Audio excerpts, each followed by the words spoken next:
Minum susu kan sehat ya dok ya, tapi Iya. apa pentingnya susu buat kesehatan tubuh kita? Susu itu merupakan sumber berbagai nutrisi yang kita butuhkan untuk bisa sehat gitu ya. Zaman sekarang itu yang namanya susu kan nggak hanya dari hewan aja, dari sapi, tapi Iya. juga ada dari yang saya tahu tuh dari nabati ada. Apa aja dok?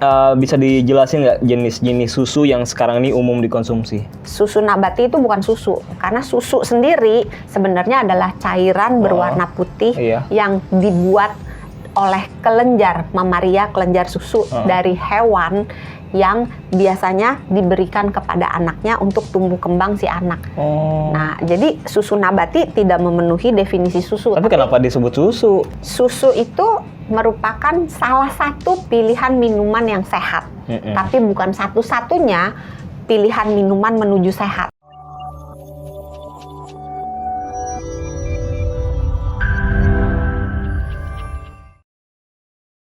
Sahabat Sonora, selamat datang kembali di Kamu Sehat bersama Sony Wicaksono dan tentunya juga bersama dokter terbaik sepanjang masa di Indonesia, di Galaksi Bima Sakti ada Dr. Santi, Health Management Specialist Corporate HR Kompas Gramedia.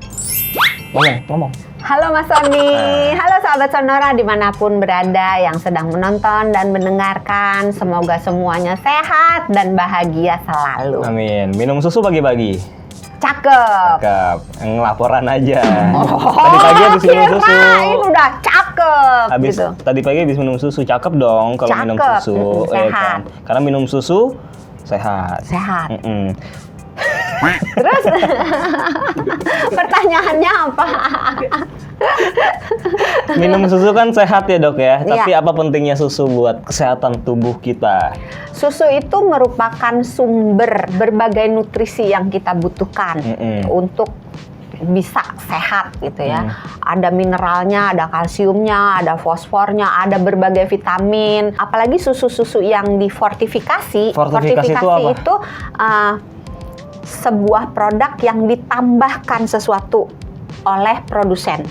Jadi misalnya bikin susu UHT misalnya, terus ditambahin vitamin D, ditambahin zat besi, itu namanya fortifikasi. Dikira ditambahin gula, ditambahin rasa Kalau strawberry. fortifikasi sebenarnya lebih ke sesuatu yang positif sih. Tapi fakta bahwa ketika produsen membuat susu UHT atau susu segar atau susu apapun ya, susu olahan, itu memang ditambahkan berbagai hal, termasuk gula, termasuk pewarna, termasuk perasa, termasuk aroma gitu. Itu banyak benda-benda bahan-bahan yang ditambahkan ke dalam susu. Kan susu sapi yang rasa stroberi warnanya apa?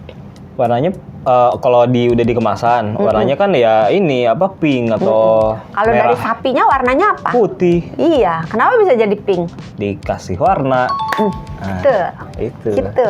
Oh, makanya kenapa? Itu namanya fortifikasi. Oke. Nah, susu yang difortifikasi itu banyak lala-lalanya gitu. Tapi susunya sendiri kalau tidak difortifikasi pun merupakan sumber bahan sebenarnya makanan atau minuman ya, sumber minuman yang menyediakan banyak komponen gizi. Tadi ya udah berbagai mineral, ada kalsium, ada fosfor, ada kalium, berbagai vitamin, ada vitamin B, ada vitamin D, berbagai jenis protein, asam amino di dalamnya. Jadi ada lemaknya gitu. Jadi benar-benar ada karbohidratnya juga. Jadi benar-benar di dalam susu itu banyak zat gizinya. Ngomongin lemak tuh saya jadi keinget nih nonton konten waktu itu. Pokoknya kalau kita makan pedas tuh senjatanya minum susu, soalnya ada lemaknya di situ. Iya kan? Lemak benar. juga. Karena ada jadi lemaknya kalau kita juga. kepedesan minum susu. Kalau kita kesusuan minum pedas. Gimana itu caranya? Tapi kan zaman sekarang itu yang namanya susu kan nggak hanya dari hewan aja, dari sapi. Tapi juga ada dari yang saya tahu tuh dari nabati ada, susu olahan juga ada, bahkan susu yang kambing, tawa juga ada, kuda juga ada. Apa aja dok? Bisa dijelasin nggak jenis-jenis susu yang sekarang ini umum dikonsumsi? Susu itu secara garis besar dibagi jadi dua golongan. Ada dua golongan. Susu hewani, susu nabati. Susu hewani adalah susu yang berasal dari berbagai hewan. Ada domba, sapi, kambing. Oh, domba sama beda ya, walaupun susu domba sama kambing tuh beda ya. Okay. Terus kalau susu nabati adalah susu yang terbuat dari tumbuhan. Sebetulnya secara per definisi kata-kata, susu nabati itu bukan susu, karena susu sendiri sebenarnya adalah cairan berwarna putih yang dibuat oleh kelenjar mamaria, kelenjar susu dari hewan yang biasanya diberikan kepada anaknya untuk tumbuh kembang si anak. Nah, jadi susu nabati tidak memenuhi definisi susu. Tapi kenapa disebut susu? Ya karena udah kandung salah kaprah, ya udah kita lanjutkan salah kaprahnya. Jadi sebenarnya itu bukan susu gitu. Bukan susu. Okay. Bukan. Karena per definisi itu bukan susu ya. Terus apa kalau gitu, minuman nabati aja atau gimana? Ya udah kita lanjutin aja lah. Iya, udahlah ya. Mencari istilah baru susah gitu kan. Jadi kan ada susu kacang, kacang kedelai. Whey itu apa? Whey itu termasuk yang kacang ya? Bukan. Bukan. Apa sih? Hewani. Itu hewani ya. Karena itu bagian dari susu sapi. Ada whey, ada kasein. Ini oat. Ya, susu oat itu susu nabati. Kedelai. Susu oat, susu kedelai, susu almond, susu beras, susu kurma. Susu kurma tuh apa sih? Ada susu kurma, Dok. Ada. Ada seri susu itu kurma. Itu susu flavor kurma atau? Rasa kurma. Rasa kan? Berarti susu sapi kan? Nggak termasuk. Oh, termasuk ya? Mohon maaf, nggak tahu soalnya susu kurma itu apaan gitu ya. Jadi pokoknya intinya kalau dia termasuk susu, isinya itu susu sapi yang diberi rasa. Kan sekarang susu sapi juga ada rasa taro, susu rasa kacang hijau, susu rasa apalagi lah, macam-macam kan. Kalau dia basicnya susu sapi, masuknya susu hewani. Kalau basicnya dia terbuat dari nabati, masuknya ke susu nabati. Ada juga susu olahan. Ada susu olahan, ada olahan susu. Itu apa lagi? Berbeda itu. Susu olahan sama kita bahas susu olahan dulu apa? Susu olahan itu adalah susu kan diambil dari kata su dan su. Susu. Susu itu kan diambil dari hewani ya. Nah, susu hewani itu mengalami berbagai proses untuk menjadi lebih lama disimpan, bisa awet, bisa lebih enak, lebih cantik dan seterusnya. Nah, untuk mencapai ke yang di sini yang supaya lebih awet, lebih enak, lebih gurih, lebih menarik gitu ya. Itu susu segar diberi perlakuannya bisa difortifikasi, ditambahkan sesuatu, bisa juga melalui proses sterilisasi, bisa melalui proses pasteurisasi. Nah, dibikinnya di pasteur tuh itu tuh. Coba kalau di Cimahi-risasi. Cimahi-risasi. Coba di Palmera-isasi gitu. Karena di pasteur lanjut aja terus. Marah nanti, komennya banyak gitu kan. Nah, marah, Pangandaran nggak disebut Pangandarisasi. Lagi yang dari kuninganisasi, marahnya di itu ternyata. Reboisasi belum? Oh, dari pasar Rebo. Reboisasi. Nah, jadi kalau misalnya susu itu dipanaskan dalam suhu yang tinggi, misalnya sekitar 135 derajat Celcius, dia jadinya UHT. Tapi kalau misalnya dia dipanaskan di suhu yang lebih rendah, dipasteurisasi, misalnya di suhu sekitar 75 derajat Celcius, itu jadi susu pasteurisasi gitu. Atau kalau misalnya susunya dibuang kadar airnya, jadi dibuat lebih kental. Oh, padat. Nggak padat. Kalau dia jadi padat, jadi bubuk, dibuang komponen cairnya semua, maka jadi susu bubuk. Tapi kalau susunya dibuang sebagian kadar cairannya, nyemek. Iya, nyemek. Susu nyemek. Jadi ada seblak. Seblak kan nyemek ya. Seblak ada dua macam ya. Ada sekarang seblak susu loh, Dok. Serius ada, cari seblak susu. Update loh kalau soal seblak, berarti kita tahu dia doyan seblak. Kalau yang ini jadi apa? Susu dibuang airnya sebagian? Jadi susu evaporasi. Susu evaporasi itu banyak dipakai buat masak ya, buat kalau di kafe-kafe gitu. Terus kalau susunya itu udah dibuang sebagian besar komponen cairannya, ditambahkan dengan berbagai gula gitu ya, itu namanya kental manis. Gitu. Itu mah beda bukan susu. Itu susu olahan. Kalau olahan susu itu adalah berbagai produk yang berasal dari susu yang sudah mengalami proses pengolahan sehingga bentuknya berubah. Misalnya yogurt. Yogurt. Permen susu. keju. Oh iya. Coklat. Nggak ada nggak coklat? Nggak ada ya. Coklat susu kan ada. Kopi susu. Kan dari susu produk. Salah nggak? Mau bilang salah nggak tega, mau bilang bener nggak bener gitu. Es krim gitu. Oh, Gue iya, jawab sendiri aja deh.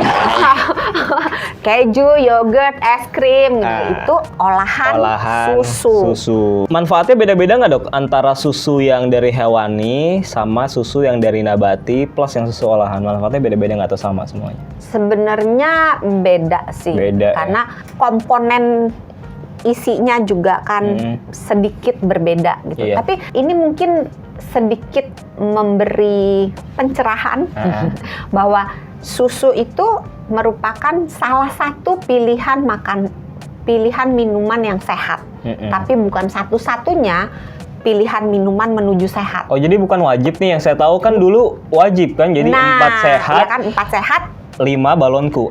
6 Gak tahu. Nilai ijazah. Astagfirullahaladzim. Nilai ijazah teman saya ada. Iya. Emang temenan sama dia? Baru tahu loh temen dia orang top loh.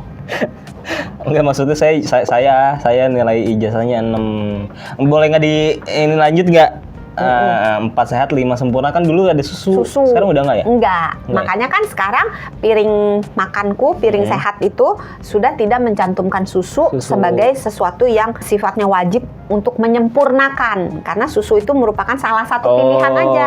Boleh diminum menjadi pilihan sehat, tidak diminum asalkan diganti dengan opsi-opsi yang lainnya. Misalnya ada telur, ada tahu, ada tempe, ada brokoli, ada bayam, sayur-sayur yang mengandung kalsium, terus ada sumber protein lainnya bisa menggantikan susu gitu. Jadi itu salah satu option aja. Terus terkait dengan tadi pertanyaannya, fungsinya tergantung. Kalau misalnya kita mencari kelengkapan proteinnya, biasanya kita ngarahnya lebih ke susu yang hewani karena biasanya komponen asam amino esensialnya lebih banyak, lebih komplit daripada yang nabati. Tapi kan nggak semua orang bisa minum susu sapi. Ada yang intoleran laktosa. Ada juga yang alergi dengan susu hewani. Bedanya alergi dengan intoleransi adalah ya apa dokter kamu udah pernah waktu kan lupa itu. Lagi saya. Kalau intoleransi itu badannya tidak mempunyai cukup enzim untuk mencerna susu. Enzimnya namanya laktase untuk mencerna laktosa. Laktosa itu adalah gula yang ada di dalam susu yang terdiri dari galaktosa dan glukosa. Nah, galaktosa sama glukosa ini kan temenan. Kalau dikasih laktase dia jadi terpisah. Jadi dia kecil-kecil. Nah, karena dia kecil-kecil gampang diserap oleh tubuh. Jadi tubuh bisa menyerap. Nah, kalau misalnya pada orang yang intoleran, enzim laktasenya itu entah tidak ada, tidak berfungsi dengan baik, atau tidak cukup. Jadi kalau minum susunya nggak bisa dicerna, makanya dia mengalami gangguan pencernaan. Perutnya sakit, kembung, perih, mual, muntah, atau diare, atau sembelit gitu. Pokoknya mengalami gangguan pencernaan. Kalau misalnya alergi, yang berperan itu adalah sistem imun tubuhnya. Jadi kalau dia minum susu, bisa dia sesak nafas, gatal-gatal, mukanya merah gitu, bisa menyebabkan kematian karena ada sistem imun. Kalau yang intoleran gejalanya apa? Kalau gejalanya sebetulnya agak tumpang tindih sih, karena antara gejala-gejala saluran pencernaan ada di intoleran juga ada, bisa jadi ada di alergi. Tapi gejala yang ada di gejala alergi tidak ada di intoleran adalah keterlibatan komponen imun tubuh yang menyebabkan mungkin saluran nafasnya jadi menyempit, orangnya merah, gatel-gatel gitu. Nah, karena keterlibatan imun tubuh itu, alergi bisa mengancam jiwa. Tapi kalau intoleran biasanya menyebabkan penderitaan aja karena perutnya sakit, mencret gitu kan. Tapi jarang yang fatal sampai menyebabkan kematian. Berarti mereka-mereka ini yang intoleran laktosa sama alergi nggak bisa ya? Nggak bisa minum susu sapi, hewani maka pindah ke susu nabati. Kalau nggak suka juga pindah ke sumber protein yang lainnya. Karena susu adalah salah satu aja ya. Iya, salah satu pilihan aja, bukan satu-satunya pilihan. Ini ada mitos yang berkembang nih dok. Katanya susu nabati kan salah satunya populernya susu oat oat ya atau oat milk. Iya. Katanya oat milk itu lebih baik daripada susu hewani, bener nggak? Tujuan minum susu apa? Kalau tujuan minum susunya, gue doyan, ya udah terserah mau kapan aja. Nggak ada batasan per Enggak. hari berapa gitu.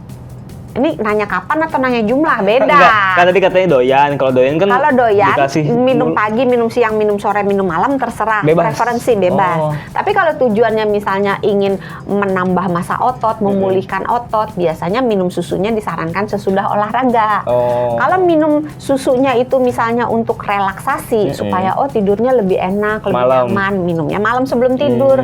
Kalau misalnya untuk memberi rasa kenyang, misalnya itu minum di waktu pagi hari boleh. Oke,